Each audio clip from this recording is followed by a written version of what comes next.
Good morning and welcome to the Foreign Correspondents Club of Japan. Thank you for being with us today in person or online. We apologize for the slight change in today's format.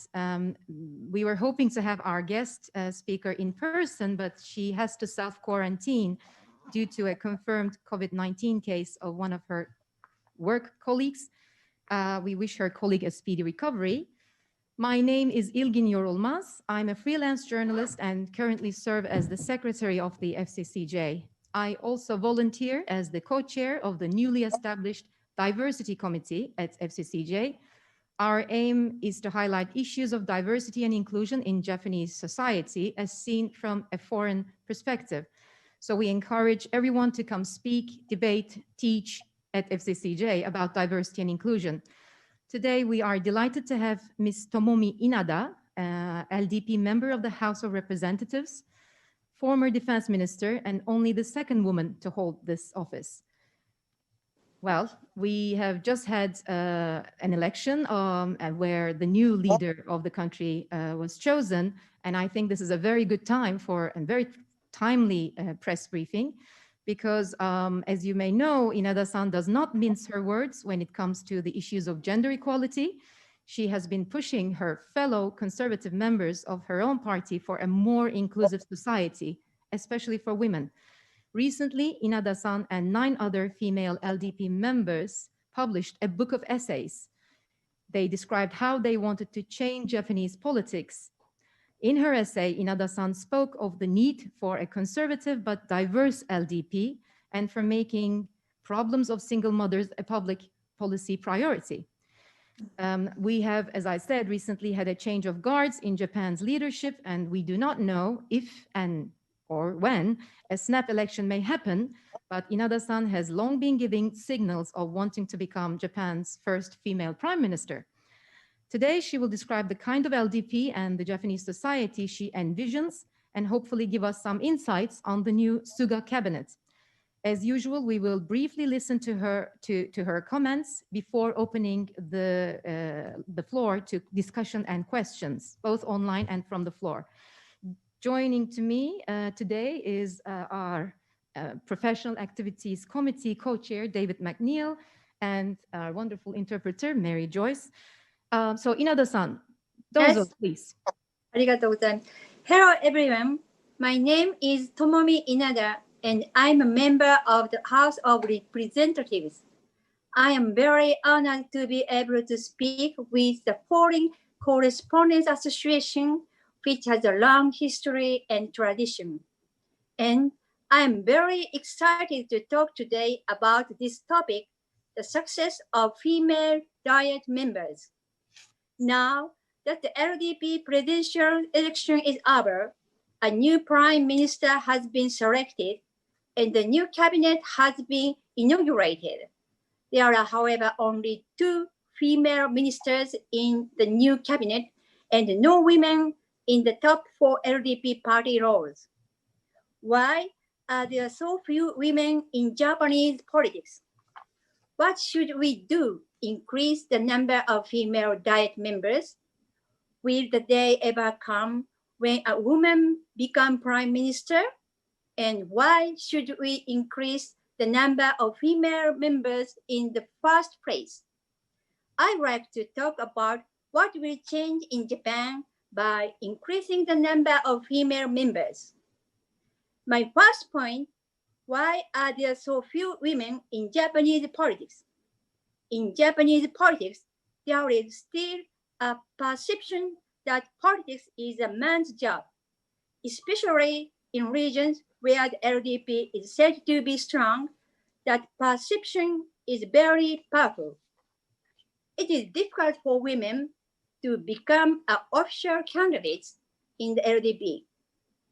In the system we use known as plurality voting, candidates are chosen where the candidates are chosen by the party rather than the people. In the current situation where the LDP dominates, it is very difficult for ordinary women who are neither from a political lineage nor local political office holders to obtain the official approval of the LDP. I never thought of becoming a politician. I had been a lawyer in Osaka for 20 years and had nothing to do with politics. Then, in 2005, Prime Minister Koizumi wanted an electoral mandate to push forward his plan to privatize the postal system. He disrobed the Diet system. All the members who opposed the privatization of the postal service were removed from their posts, and rival candidates were sent to the constituencies. Prime Minister Abe was the acting Secretary General of the LDP at that time, and he invited me to become one such candidate. As an Osaka lawyer who knew neither politics nor elections, I returned to Fukui for the first time in 40 years for a mere 3-week election period without any supporters. I won by a close margin of only 373 votes. If it hadn't been an unusual election like the one following the dissolution of the Diet over the issue of postal privatization, I wouldn't have been a candidate for the LDP. At that time, 16 new female candidates were put forward and 16 were elected. Currently, only 7 are left. Since the LDP regained power from the Democratic Party in 2012, the LDP continued to win elections under President Abe, thus the number of women has decreased. It is difficult for a woman who is not a child of the political dynasty to be a candidate for the LDP, and it is even more difficult to keep winning in small constituencies. To be promoted to cabinet member, you need to win many times. Furthermore, in order to stand in the presidential election, it is necessary to have experience in the 4 major roles in the party. Thus, it is difficult for women to meet prerequisites for becoming ministers and to be elected president. There are several hurdles for women to enter elections and continue to win. First, one needs the understanding of one's family. I ran for election when my son and daughter were already in junior high school, but still my parents objected. They said it was unthinkable for a mother to run for office when her children are adolescents. My father cried and complained that he would not take care of the children and would disown me if I ran. Fortunately, my husband understood and said, "You are meant to be a politician, and getting the official approval of the LDP is a rare thing. You should try. If you lose, you lose. No big deal," he said. My husband probably regrets it now. However, in general, there are a few such husbands. Next, there is the issue of campaign finance. In my case, it was only a 3-week election, so it didn't cost much. Moreover, I had accrued savings over my 20 years as a lawyer. However, I think it is quite difficult for ordinary women to fund themselves to run in an election.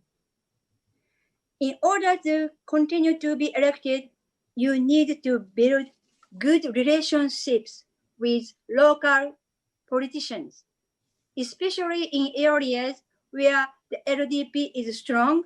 Most of the local councillors are male and have a male-centered perspective. some female lawmakers may find it difficult to obtain the official approval a second time, or they may not be supported in the election. If their relationship with local lawmaker deteriorates, in such cases, it is easy for people at party headquarters to assume that women are more problematic than men.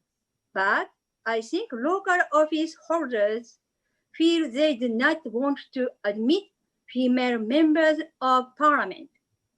I was the first female representative from Fukui in about 60 years, so I also had a hard time. Please look at this chart, figure 1. This represents the number of female LDP parliamentarians, and red areas are where there are no female representatives. Pink means only 1, yellow means 2. It looks bright red no matter how you look at it. Kyushu and Shikoku are a sea of red. Indeed, Japanese politics is democracy without women. Then, second point I would like to discuss is how to increase the participation of women in Japanese politics. Please see figure 2. This is the percentage of female parliamentarians in major countries. Japan is at the lowest level. The gender gap index is also 221st out of 153 countries. We rank 165 out of 193 countries in female political participation. We are the lowest among the G7 nations. Why is Japan so far behind? This is because foreign countries have adopted forceful policies to increase the number of female members, such as introducing quota systems or the parity law. Only Japan is doing nothing. 2 years ago, a law was enacted to try to ensure the parties put forward an equal number of male and female candidates.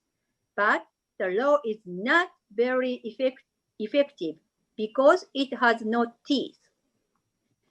People still think that if only you have the ability, you can be promoted. There is a strong opinion that the quota system is reverse discrimination. However, if nothing is done, nothing will change even after 20 years. At the Women's Parliamentary League, of which I am a co-representative, I made many proposals for increasing the number of female Diet members. I also submitted these proposals to each candidate in this presidential election, but none of them have been enacted. Here are a few of my proposals. Amend Article 14 of the Constitution to add provisions to achieve substantive equality through general gender equality provisions. For example, we could add to Article 14, Section 2, the provision that the state must promote gender equality and strive to eliminate gender inequality. This has been done in Germany and in many countries such as Switzerland, Sweden, Belgium, and France. In France, the quota system was ruled unconstitutional in their constitutional court, so the constitution was amended to create the Parity Act. In this way, even in Japan, when it comes to constitutional amendment, only Article 9 is attracting attention, but I think that constitutional amendment should be made to brighten the future of Japan. Next is to adopt candidate quota system. However, there is also great resistance to this. It is criticized for giving unfair preferential treatment to women and as reverse discrimination. It will also be necessary to rework the election system. Most importantly, leaders must talk about why they are increasing the number of female members. French President Emmanuel Macron declared that his policies were neither right nor left, nor those of particular political party. So he promised to increase the number of female members of parliament and broke the stereotype that politics belongs to men. Such leaders are necessary. Prime Minister Abe was the first prime minister to position women's advancement as an important policy, but it was presented as an economic policy. I think we should talk about its importance not only as an economic policy, but also from the perspective of eliminating the distortion of Japan's democracy. Finally, I'd like to speak about whether Japan will change if more female diet members are added. The image of Japanese society that I'm aiming for is a free, fair, and prosperous society. My keywords are diversity, fairness, inclusiveness, and sustainability. In the midst of the COVID-19 pandemic, I was reminded of the goodness of Japan, and at the same time, I was made keenly aware of its shortcomings. Women, for example, have suffered the most severe consequences of the pandemic. In particular, I heard the voices of single mothers who did not receive support, lost their jobs, had children, and had nothing to eat the next day. This is a problem that LDP politicians have ignored. At the Women's Parliamentary League, we put forward 7 recommendations to address the COVID-19 pandemic. We were able to achieve special benefits for single parents, special benefits for nurses, and to deliver meals to the homes of needy children. Such concerns are unlikely to be addressed unless women raise them. We, the Women's Parliamentary Group, want the inclusion of a tax incentive for unmarried single parents in the tax reform bill at the end of last year. Providing such a benefit has been challenged over many years. The LDP's way of thinking is that unmarried single parents cannot be given the same tax benefits as divorced or bereaved single parents because supporting unmarried single mothers destroys traditional families. We have revisited this issue from the perspective of fairness, equality, and not whether or not we should protect traditional families.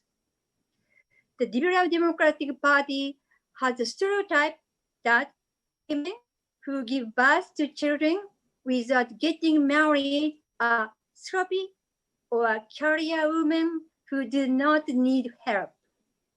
However, we argue that while traditional families are important, it is wrong, unfair, and contrary to Article 14 guaranteed by the Constitution to use traditional families as an excuse to exclude those who are in trouble.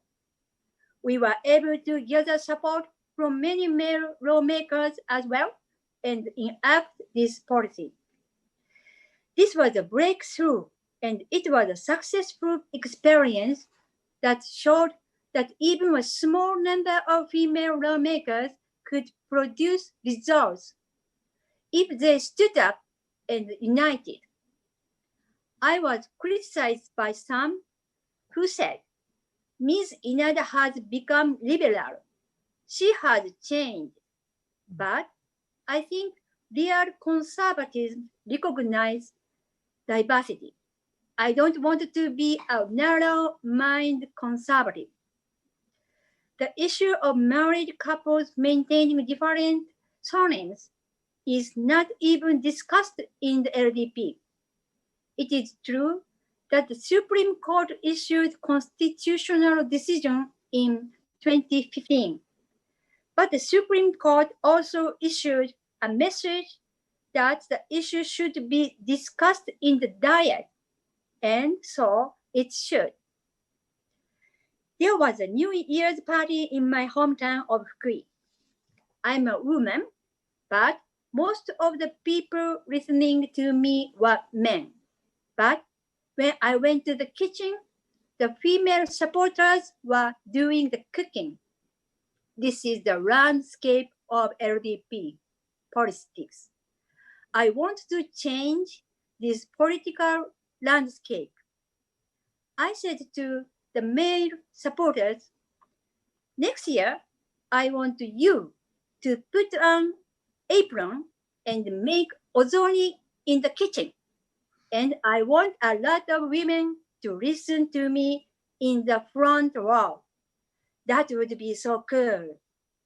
Women make up half of Japan's population, and 40% of LDP members are women. If women did not have a place to discuss what policies they want to see enacted, Japan's democracy cannot help but be biased. I'm not saying this just for the sake of women.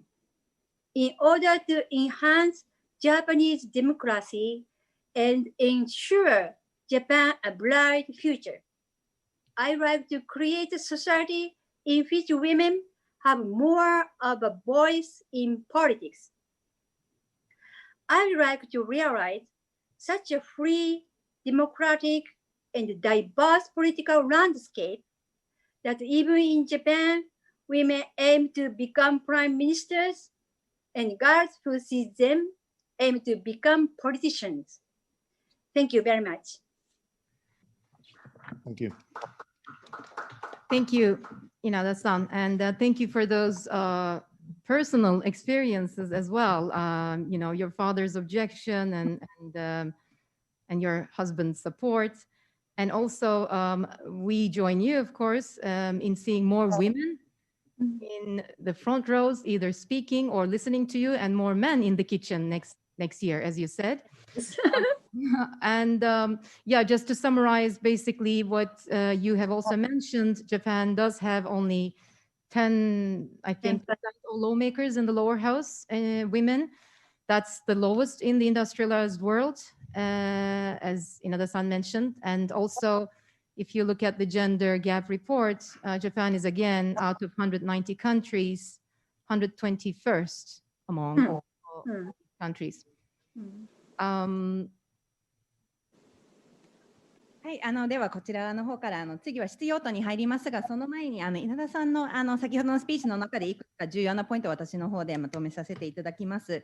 まず本当に個人的な体験についても話してくださり本当にありがとうございます。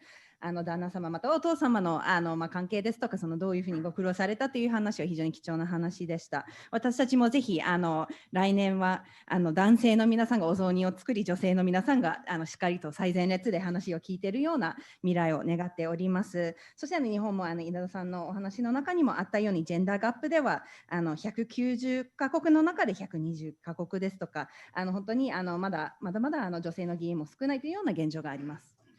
So before I open it for questions and comments, if I may ask one question, the two dual problems Japan is facing is always mentioned as the shrinking and aging population. Inada-san, can you explain to us, why do you think women might be better at solving these two problems? でまずオープンに質問を開く前に司会の方から一つ質問させていただきます。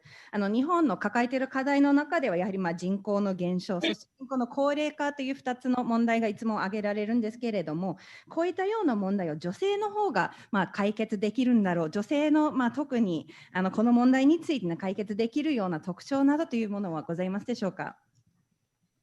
私はこれは日本のすごく硬直した雇用制度とも関係しているというふうに思います。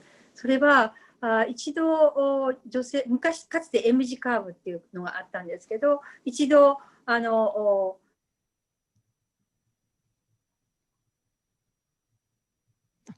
think we lost Inada-san. すいません、ちょっと音の方が切れてしまったようですが、ちょっと今試します。少々お待ちください。Yes. So just in between, I'll interpret as far as Ms. Inada came in her response there. She was... 踏み切れない。なので、そういった硬直した雇用制度を私は変える必要がある。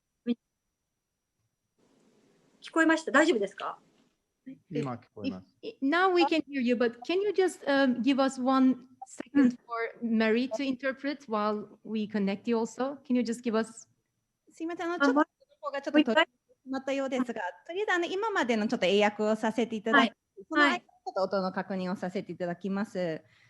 So Ms. Inada has mentioned that this issue is indeed very much related to the long-held employment system, which is in Japan, and this is indeed something which will need to be revised if there is to be for these issues to be dealt with fully. Yes. はい、お願いします。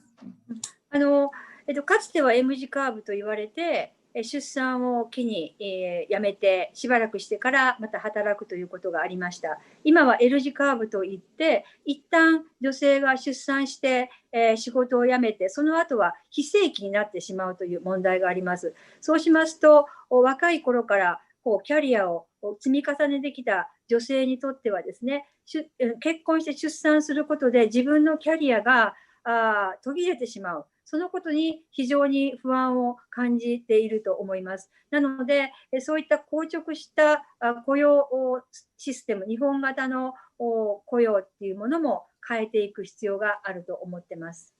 So in regards to this system, for example, we often had this long-held system where women would often feel that they had to, or they would go ahead and quit their jobs on the occasion of marriage. Then also, giving birth and then not returning to the workforce was also the traditional long-held system. Now we are seeing, this was what was called the MG curve. Now we are moving more to the LG curve, where women after giving birth, they do actually return to employment. However, this is often non-permanent employment or not full-time employment as well. Therefore, there are many women who feel grave concerns in regards to losing or having a stop in their career if, for example, they do marry and have children within this period as well. Therefore, I think that this very long-held, typical Japanese-style employment system needs to be changed in order to tackle these problems. Okay, thank you. Now, I'd like to ask if there are any questions from the floor. And if I may ask first working journalists and to come and ask any questions. では次会場の方からの質問をお願いします。Okay, we have. Maybe Kurt first. Okay, we have one. Thank you. Please. 会場からの質問は会場の前のマイクからしていただきますので少々お待ちください。Please also state your name.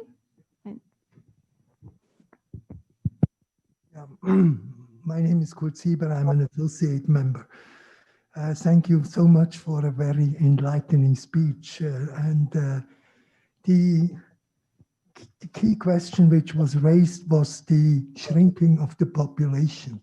But the main reason for the shrinking population is the lack of children, so the low fertility.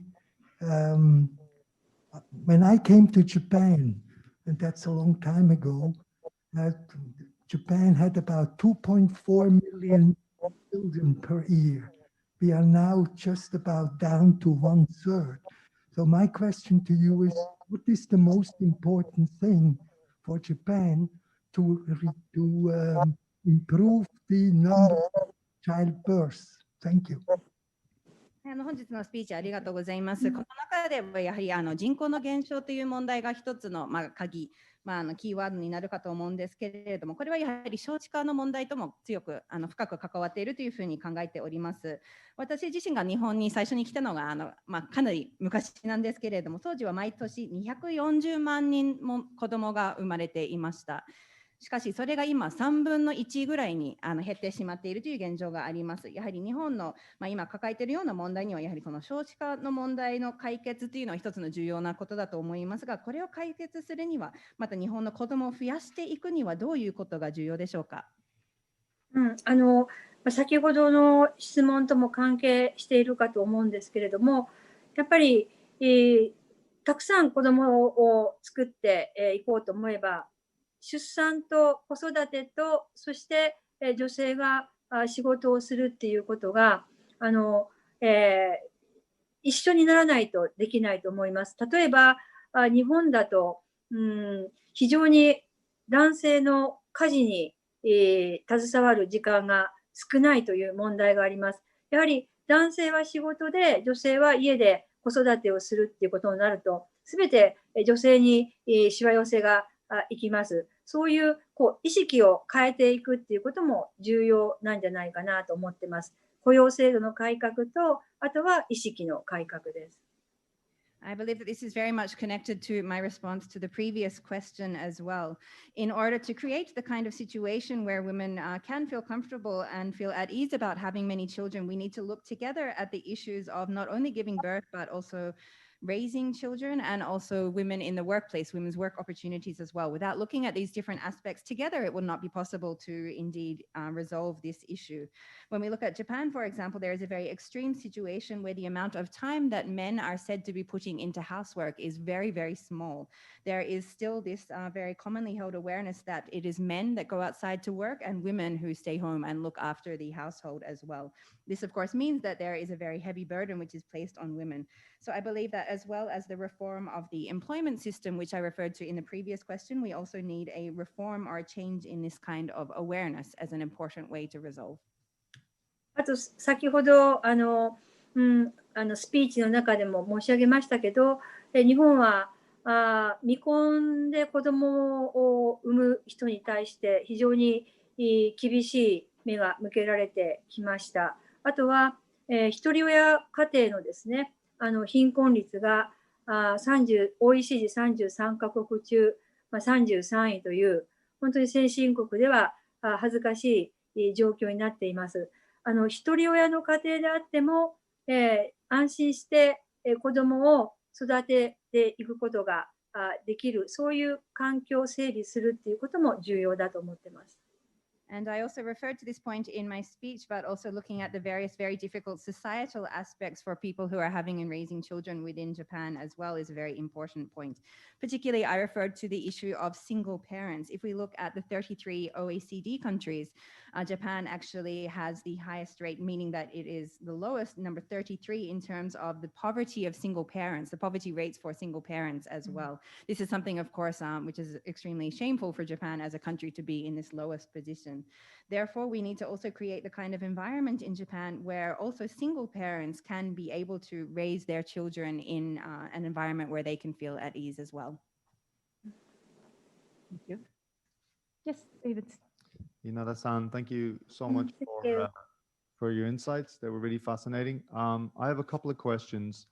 I suppose the first one is about what you just mentioned in terms of men and women and sharing burdens equally. I think for that to happen, I wonder if you'd agree, there would have to be something like a revolution in workplace practices in Japan. You know, one reason why men don't do a lot of housework is that they work very, very long hours. It's not the only reason, but it is one reason.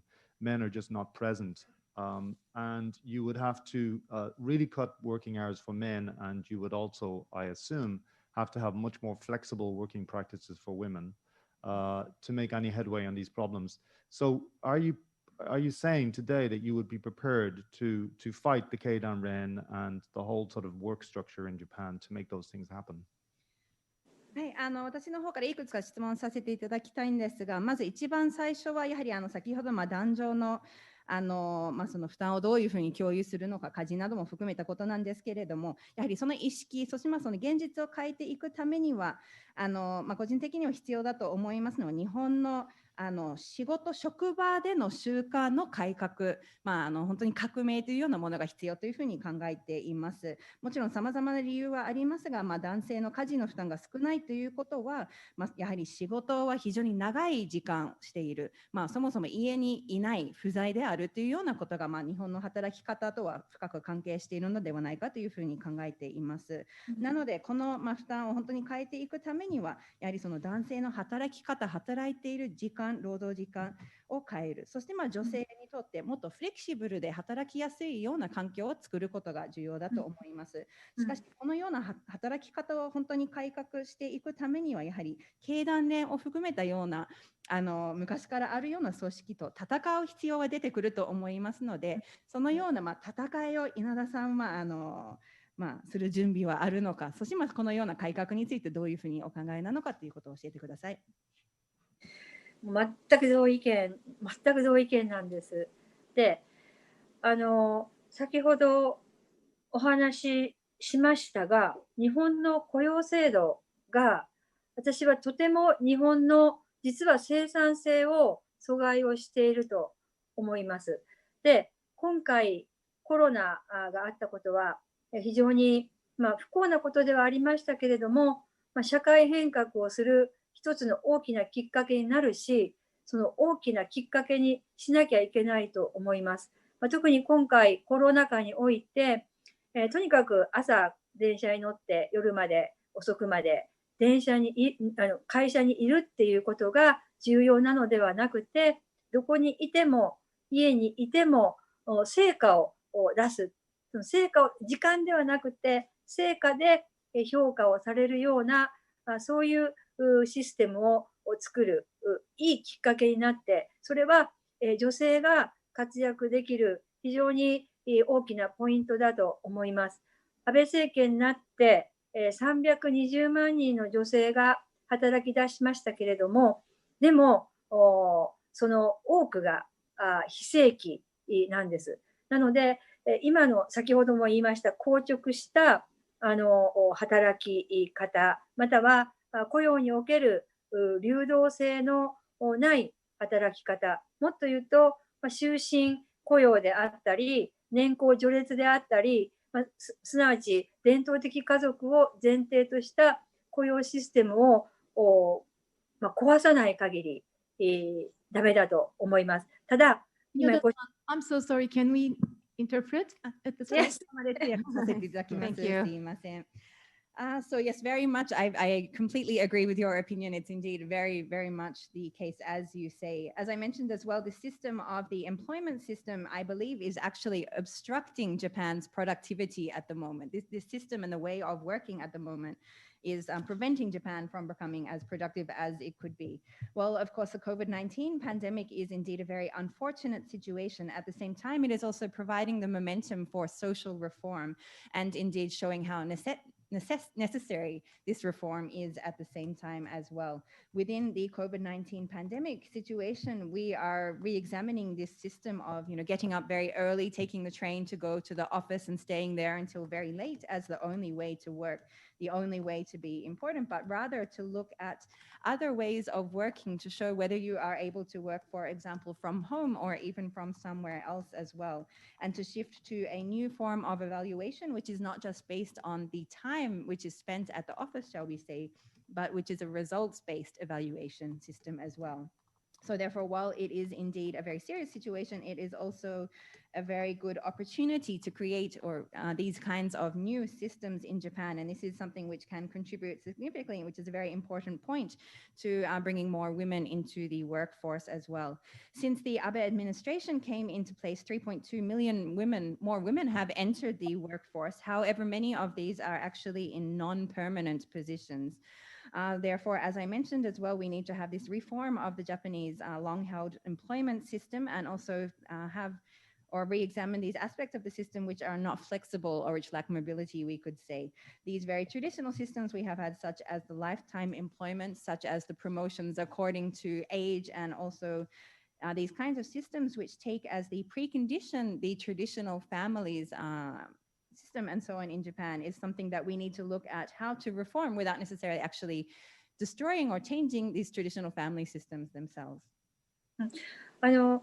かつて規制改革担当大臣をやっていたときに、さまざまな改革を、規制改革をやりましたけれども、最も重要だけれども、結局、安倍政権の中でできなかったことが、この雇用改革です。で、今、経団連のお話がありました。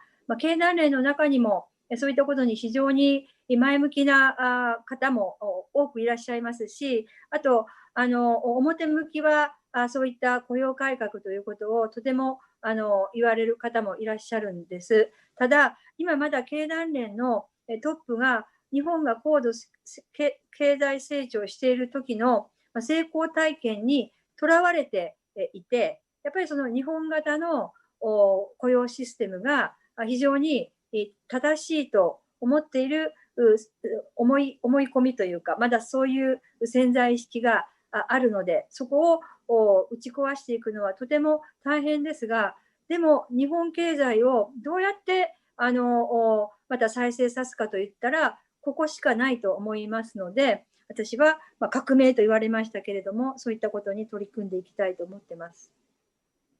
And so I myself used to be the Minister for Regulatory Reform. During this position, I think that one of the very most important things which under the Abe administration was worked towards but was not able to be fully implemented was indeed this employment reform as well. There was a reference to Keidanren in the question. I would like to say that there are some individuals, of course, within the organization, within Keidanren, who are very much positive towards these kinds of reforms of employment and who are making such statements in public and so on as well. However, there is still the reality that those people who are in the top positions within Keidanren are those who experienced the success during the period of Japan's rapid economic growth as well. Therefore, they believe, perhaps falsely, that this current employment system that is in place now is indeed the most effective. It is indeed the best system for Japan as well. They still have this latent belief, shall we say. Therefore, what is really needed, while it is very difficult, is to break through this way of thinking. And this is, I believe, the only way to revive the Japanese economy. There was a reference to revolution being made for this, and that is indeed something which I hope to work towards. Thank you. Yes, Jimbo-san, from the floor.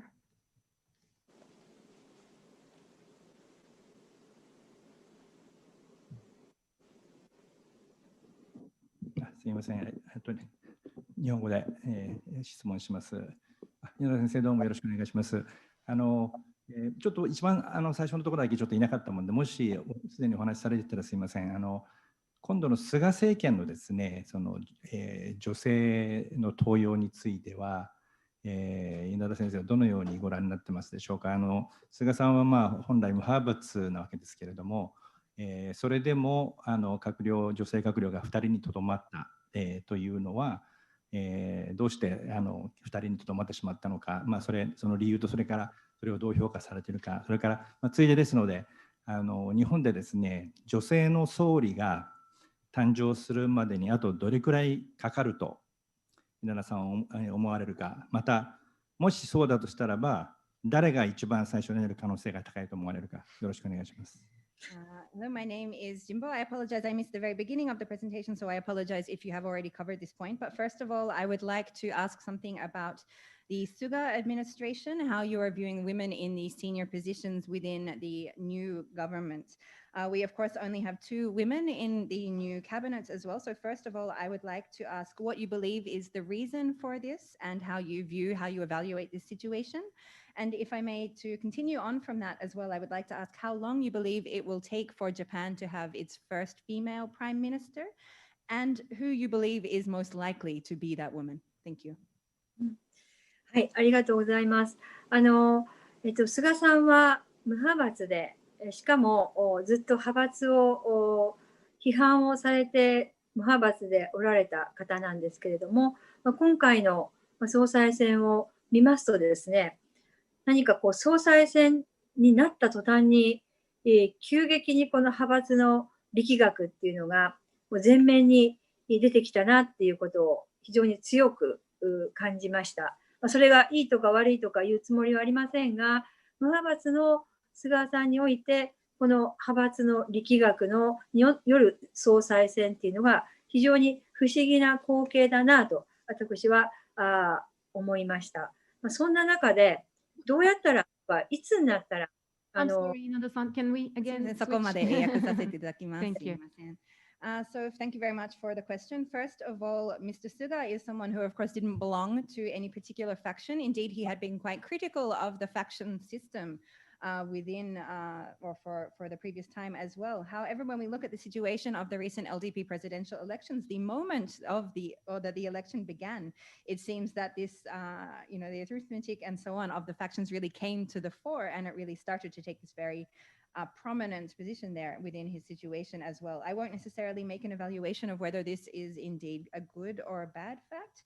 However, just looking at the situation where while Mr. Suga had been a non-faction person, the moment that it became this election, it became in this kind of situation was quite a peculiar view to behold.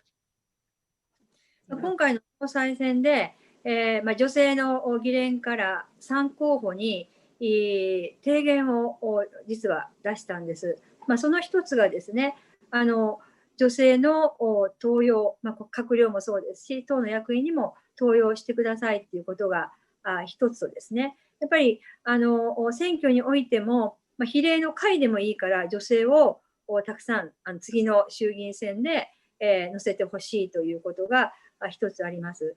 それから結婚しても今日のスピーチの中にも言いましたが、結婚をしても旧姓を使い続けることができる、法的な制度を作ってくださいと。これはいわゆる夫婦別姓とは別で旧姓を使い続けれる。でも通称ではなくて法的な制度を作ってくれということと、あとマイナンバーにいろんなものをもっと情報を紐付けることによってアウトリーチ型の支援ができるようにしてほしいということを申し入れをいたしました。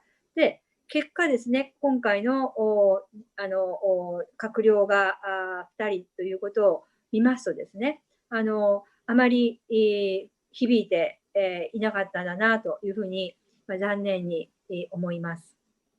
And so during this recent LDP presidential election, the Women's Parliamentary League, of which I'm co-representative and to which I referred in my speech as well, submitted our recommendations to each of the 3 candidates in the presidential election. These included, for example, looking at the role or number of women within, of course, the cabinet, but also within the party executive or senior roles as well. Also looking at how to have more women candidates in the next election, even in proportional seats and so on as well. Also looking at the situation, for example, of putting in place a legal system whereby women could retain or continue to use their previous name even after marriage. So putting in a legal system so that this would be not only the name to which they are referred to, but actually a legally recognized name as well. Also recommendations in regards to the usage of the My Number system to be able to connect this to more different forms of information so that it could enable more outreach style support measures to be put in place as well. However, we look at the results and we see the situation that, well, there are just 2 women in the cabinet and so on. So unfortunately, it seems that our recommendations or proposals perhaps were not so much listened to or paid attention by the candidates. あと女性の総理が誕生するのがいつかとか、また誰が一番ふさわしいかっていうことなんですけれども、それはやっぱりこれからの日本の政治状況というかですね、何を国民の皆さんが求めていくか、また少ないけれども女性の議員たちが団結していろんな結果を出していくかということに関わってくると思います。私はスピーチの中でフランスのマクロンさんのことを言ったのはですね、マクロンさんは前進っていう小さな政党だったけど、でも右でも左でもないと、そして、政治的なそういうグループでもない、そして女性を登用するんだっていうことを言って政権を取ったわけです。今自民党の政治はですね、非常に安定もしているし、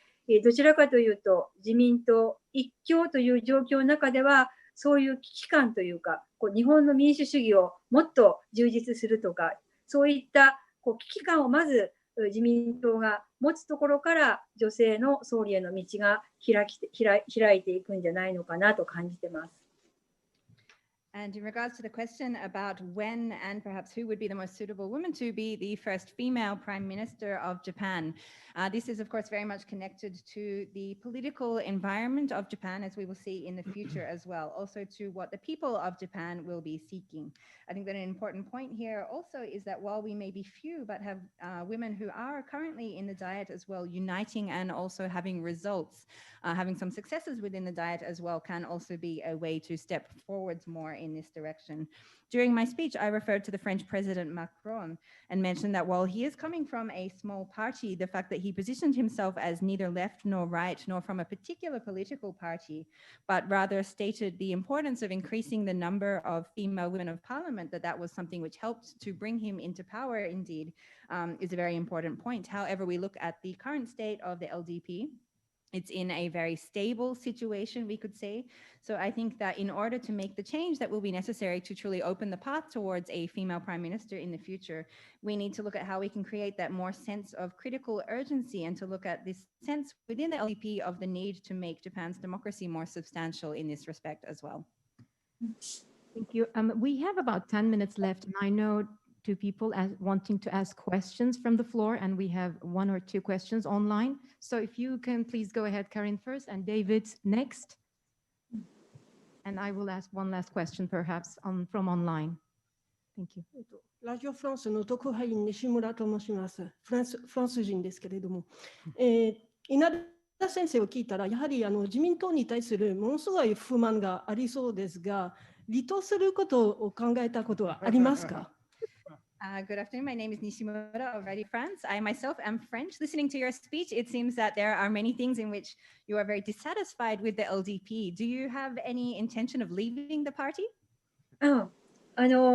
私、自民党に対して不満があるって聞こえたら、ちょっと自分の、言い方がよろしくなかったかなって思います。私はやっぱり自民党好きなんですね。それでやっぱり野党時代に自民党の綱領、最初の自民党が設立した時のその理念をですね、もう一回書き直して、本当の保守とは何かっていうことを作ったんですけれども、やっぱ私はそういう自民党が好きなので、離党する気はないんですが、ただ自民党を変えていくっていうことについては非常にやっていきたいと思ってます。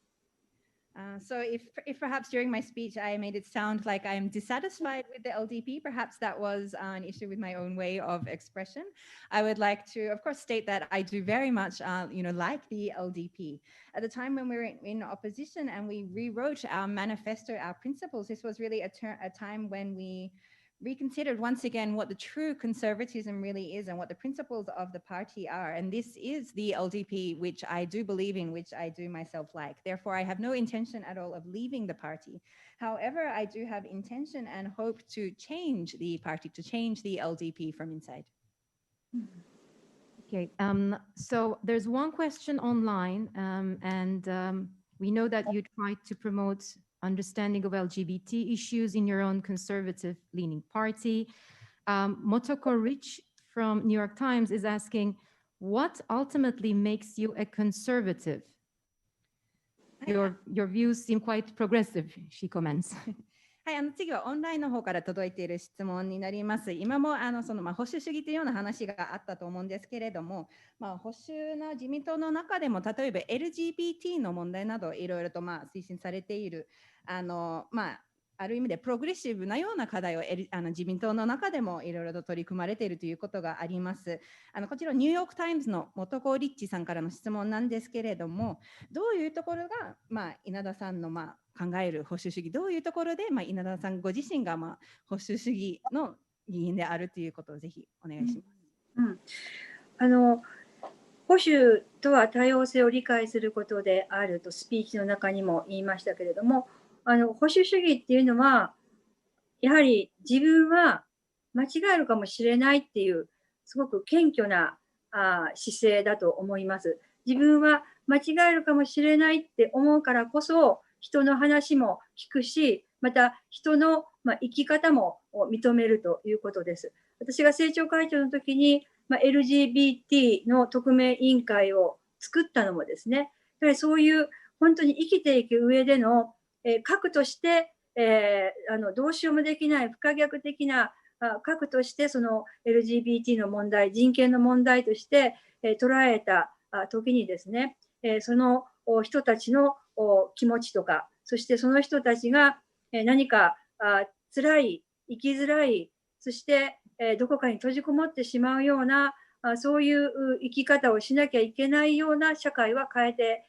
いくべきだと思いました。それは一見聞くとすごく革命的な考え方でリベラルな考え方かもしれませんけれども、私は保守の持っている謙虚さとか他人を思いやる気持ちとか自分の言ってることが間違ってるかもしれないとか、そういう固定観念にとらわれずに本質を見るっていうところが保守だと思ってます。And so I believe that, as I mentioned in my speech as well, for me, conservatism is really about understanding diversity. It's also about recognizing the fact that you yourself may be wrong and taking a humble stance, therefore listening to other people and recognizing, acknowledging different ways of life.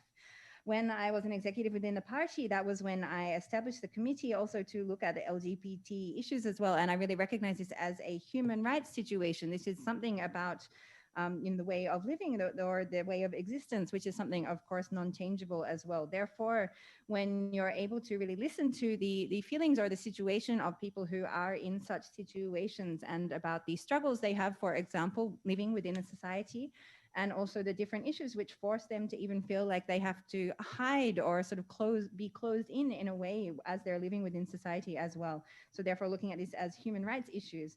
While hearing this, maybe some people do perceive this as, revolutionary or liberal issues in a sense. However, for me, I believe that conservatism really comes down to humility and also consideration for others, also recognizing that you yourself may at times be wrong, therefore not basing your decisions on any preconceptions. So this is at the base of what I hold as being a conservative. Thank you. We have two more questions, Inada-san, from the floor. First, David, and then one more person, and I think that's going to be the end of the briefing. Yes, David first. Thank you. Just sort of to follow up from the questions, the previous two questions. Just to get at clarity for this issue that you mentioned, which is conservative but diverse. You want an LDP which is conservative but diverse. It's been widely reported that the conservative wing of the LDP wants to change Article 24 of the Constitution, which protects gender equality. And as I understand it, you're a supporter, or it's at least it's been reported that you are a supporter of the conservative wing, including the lobby group Nippon Kaigi. Do you see any contradiction there between those two things, between your liberal aspirations and the conservative wing of the party, which wants to, it seems, scrap Article 24 or change it?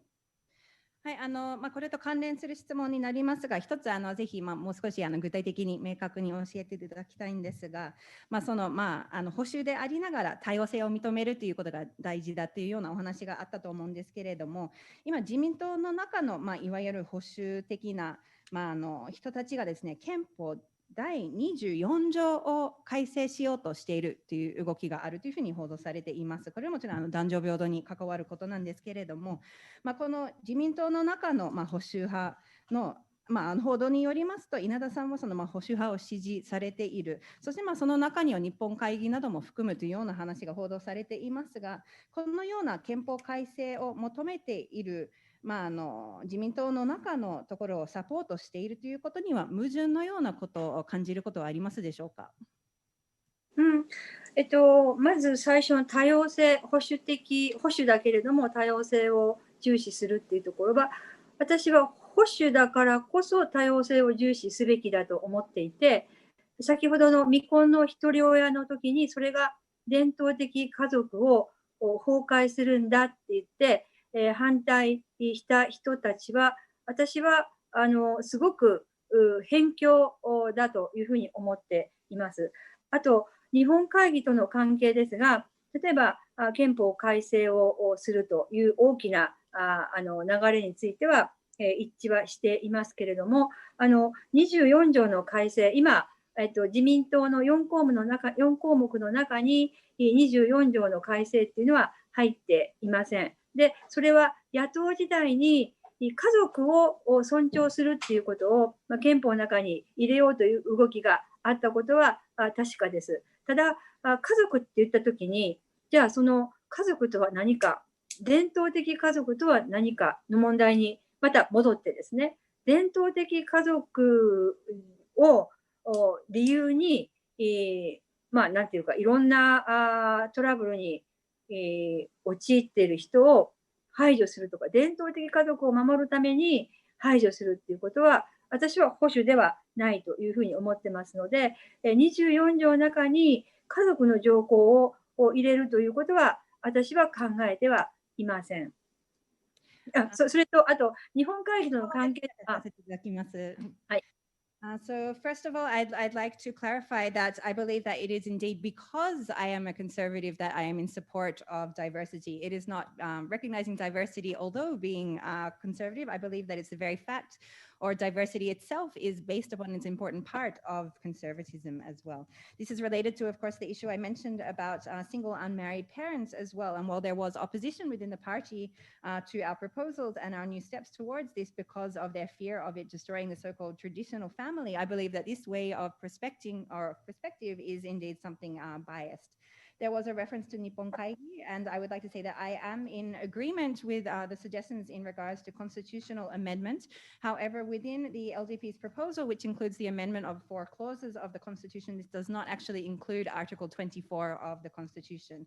It is true that while we were in opposition, there was the suggestion to include within the Constitution words which would refer to respecting the family. However, this of course comes down once again to this issue of what is the definition that we're referring to here of a family.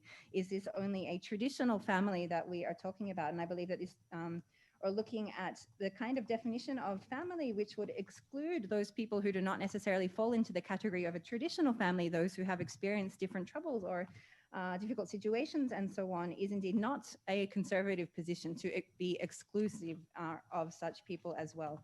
So therefore, this suggestion of looking at including the family within Article 24 or the changing of it in that way is not something which I am supporting. あと日本会議やあと新生連といったとても保守的な自民党をサポートしてくれる団体というのは、例えば女性の活躍だとか、あと、夫婦の、性の問題ですね、先ほど言った、旧姓を使い続けることができる制度ですとか、あと LGBT の問題ですとか、実はあまり理解はないんです。ただよく話して、私がこういう思いでやってるっていうことを話すと、分かってくれる人も増えてきています。今まで自分自身は正しいことさえやっていれば、周りは理解するって思ってましたけど、やっぱりそこにしっかりと説明することが重要だというふうに思ってます。And there was also a reference to, for example, the Nippon Kaigi or the Shinseireno, these organizations which are supporting the LGP. It indeed is true that there is not a great amount of understanding on issues, for example, on the role of women, about the different names, different surnames for married couples or LGBT issues within these kinds of organizations as well. However, I have experienced that when I have the chance to talk with such people in depth and really explain my position, explain why it is that I am promoting such positions as well, there is an increasing number of people who do understand these issues, who do understand my position as well. I used to believe that if you just do the right thing, then other people will automatically follow. But more and more, I really see the importance of also explaining or carrying out a full explanation and discussion on these issues too. Thank you. If we may have one more question, please. Very short question, I hope. ではこちらが最後の質問となります。すみません、神保です。手短に。稲田議員が今回総裁選の出馬の意向をですね、明確にしておられたんですが、今回断念されました。で、その、理由をぜひ伺いたいんですが、20人の推薦が集まらなかったからなのか、それとも、派閥のですね、細田派のボスなり何なりからですね、うちの派閥は今回は菅さんで行くんだから出るなということを言われたからやめられたのかというのが一点と、それに関連してですね、女性議員が総裁選に出る上で、これは野田さんも、野田聖子さんも出馬の意向を表明してたわけですけれども、その20人というものがすごく大きな壁になっているのでしょうか。その20人の壁についての稲田さんの考えを聞きたい。そして女性議員、今自民党40人とかからいますよね。そしたら女性議員が連帯すれば20人の推薦っていうのは集まるし、場合によっては2人の候補だって立てられるはずなんですが、なぜ女性議員は20人の推薦集められないのか。女性たちも勝ち馬に乗ってポスターが欲しいからそっちよりもそっちを優先する人が多いみたいな話なのか、その辺のところちょっとぜひお願いします。So this will be the final question. Just to briefly summarize in English, Ms. Inada, you mentioned your intention for running for the presidential position of the LDP, however, in the end did not run. I would like to ask the reason for that, if it was to do with instructions from the factions, or if it was, for example, that you were not able to find the 20 people within the party to recommend you for the position as well. We have heard also other members such as Noda Seiko mentioned before that this finding the 20 recommendees is indeed an obstacle for women to run in the presidential race in the LDP. However, there are 40 women who are Diet members within the LDP. If they were to unite together, you could even have actually 2 female candidates running as well. So I'd like to ask how you view this obstacle and the reasons for that. 私はやっぱり女性も総裁選に手を挙げるっていうか、意欲を示すっていうことがすごく重要だという思いで、その意欲はあるっていうことを今回も申し上げました。それは今までも言ってきたことでもあります。ただ今回こういった突然の総裁選になる前から細田会長からはですね、今回はうちの派閥からは出さないということを言われてきたわけであります。そして、なぜ今回出れなかったかといいますと、そういった状況の中で、2番目の質問にも関わるんですが、若手の女性も男性もそうですけれども、やはり次の目前に迫っている選挙の公認の問題であったり、もしかしたらポストということもあるかもしれませんが、前面に派閥が出てきているような総裁選において、そこから飛び出して、そして、次の選挙もポストもっていうことで、ついていくっていうのは非常に私は困難なんだなということを、実感をいたしました。なのでやはりこれからのなんていうか目標としては、もちろん20人が少し厳しすぎるっていうこともありますけれども、やっぱりそういう状況の中でも信念を持って、推薦になることができる人を確保しておくということに尽きるのかなと思います。ただこの小選挙区制において、公認を得るかどうかは党の幹部が握っている状況において、また特に女性は選挙基盤が強くない人がとても多いですし、小選挙区がない人もいます。そういう状況の中で、仲間を募っていくということはとても難しいなっていうことも実感しました。And so to translate the response, I believe that it's very important, first of all, for women within the party to raise their hand and show their willingness, show their intention to run in the presidential race. This itself is something very important, as I have mentioned in the past as well. However, in this particular case, this was, of course, a very suddenly called election. But however, even before that, the head of the faction, Hoseda, had already said that there would not be putting up someone from this particular faction in the election as well. So of course, these different aspects of the situation were part of the reason why I did not end up running in this time as well. However, beyond this as well, it's also looking at the situation of the next election, and particularly the selection of the official LDP candidates in this upcoming future election as well, looking particularly for the young women, but also the young men within the party too. Particularly looking at the situation where this LDP presidential race was very much factions being at the fore as well, looking beyond this, looking at the posts which would be possible following the future election as well would be something which could be rather difficult if this would be stepping up in this. Therefore, I set for my goal this time, rather than looking particularly at the presidential race, looking at the future post the elections as well. Indeed, the issue of the 20 people as recommendees, I do believe that this is quite a difficult number to be able to achieve, and it's something which could be looked at. But more than this as well, looking at how to really hold the principles to ensure that you can secure enough people to recommend you in a future case as well is something very important. But beyond this as well, looking at, for example, the issues within the current election system, of course, it is the executives within the party who decide who will be the official candidates in any election as well. And particularly when we consider the situation that women Diet members in the first place often do not have very strong foundations within their electorates as well, then this is a very important thing for them to be considering when in this situation. Thank you. Thank you so much. Ms. Tomomi Inada, LDP member of the House of Representatives. Thank you for sharing your vision for LDP and for hopefully a more diverse and inclusive Japan. We would like to present to you a one-year honorary membership, but we will send it to you instead, if that's okay. Thank you so much. Thank you for coming. ありがとうございます。ありがとうございます。